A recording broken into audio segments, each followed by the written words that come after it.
Oh yeah, now we got to talk about these fucking World War II revisionist types. These people that are like, I've been doing my own research and I discovered some new stuff.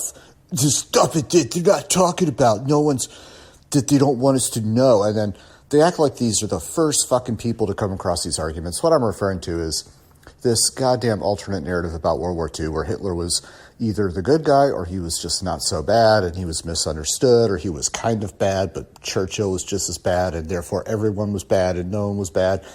And this almost always comes from or circles back to theories about a Jewish cabal controlling the world. It is almost always intrinsically tied to, like 99, maybe 100% of the time, intrinsically tied to this idea of Jews controlling the world. And even people that say like, well, it's not most Jews, it's some Jews, but they often lean into this stuff so far that there's people in their timeline literally with swastikas and Heil Hitlers and, demonizing all Jews or saying horrible things I can't even repeat here.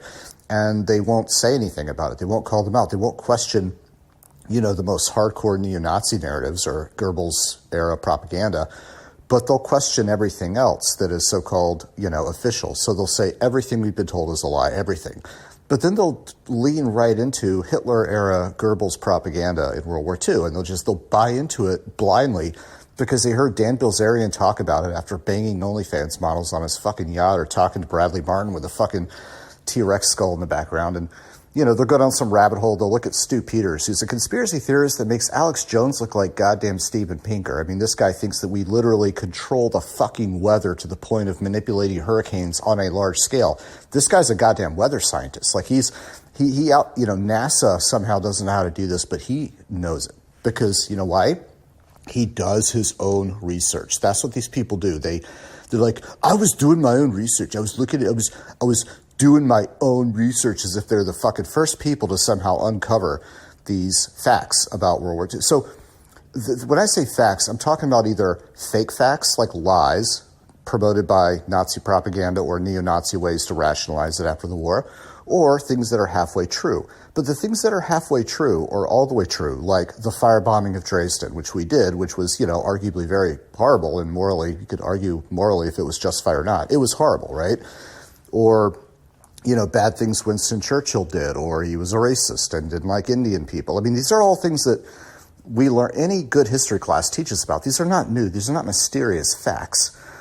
They'll talk about like how the Weimar problems within the Weimar Republic, like everything they say that has a kernel of truth to it, we already know. It's not new information. Any good history class, day one about the Nazis, you'll learn about this stuff. This is not new. The fact that Hitler was democratically elected at first before the Enabling Act and before becoming an authoritarian dictator, yeah, we knew that. That's what makes it scary, is that people like him can be democratically elected. We've been talking about this since I was a kid. We've been talking about it for almost 100 years, right? For 80 years, the fact that Hitler was popular among his people and he was democratically elected, he did a lot of things to restore hope in Germany. This is not new information. We've been talking about this as a warning sign for how authoritarian populists can come to power, even when they commit some of the most evil acts. Average everyday people can somehow rationalize it through mental gymnastics. That is why Hitler was so terrifying, among other things. So this is not new information, but these people will be like, I was doing my research and I came across it. And some of the narratives they have are so fucking stupid. I mean, goddamn dumb as shit. I'm so tired of hearing these. I think everybody needs to have the ammo to just fire back and debunk this shit. One of them is, I think the stupidest one, which is as morally offensive as it is goddamn brain dead, is the idea that not just that the Holocaust didn't happen, but all these Jews and families and people died in the camps. Oh, they just died in the camps because the Allies bombed the supply lines for their food, or that Germany just couldn't handle all the being in the camps, so they ran out of food and they just logistically didn't anticipate it, so they just starved. Just think about what you're saying. Take a step back here.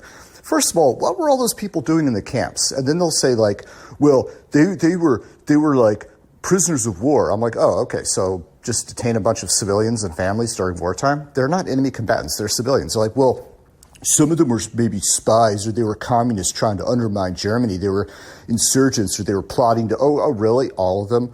All of those Jewish families, by the millions, but even according to these people, by say hundreds of thousands, they were all just communists plotting to overthrow Germany? Really? Are you that fucking stupid? You think all of them are in there for a good reason? And then they'll be like, well, no, it wasn't a nice thing to do. I'm like, yeah, no shit. Would you like it if someone rounded up you and your family? I mean, and then they're just letting them starve. Like, why not let them go? It's like all these people are being held and they can't feed them and they're going to literally die. And we have actual fucking footage of that before CGI was a thing. Okay, yeah, how about you let them not starve? I mean, this is so fucking ridiculous. And then they'll say, then there's probably the dumbest response is the whataboutism. They'll be like, look up the firebombing of Dresden, as if pointing to something bad that we did somehow nullifies bad things the Nazis did. It's like all the bad things that Hitler and the Nazis did don't just vanish into some morally ambiguous abyss just because some keyboard warrior types in, look up the firebombing of Dresden. Like, it doesn't fucking work that way. We can and should examine and learn from the evils of our own history. The internment of the Japanese in America, of Japanese Americans, was one of the most shameful things in modern American history. That doesn't somehow nullify the atrocities and the ethno supremacy and fascism of the Empire of Japan at the time, and almost no one claims it does.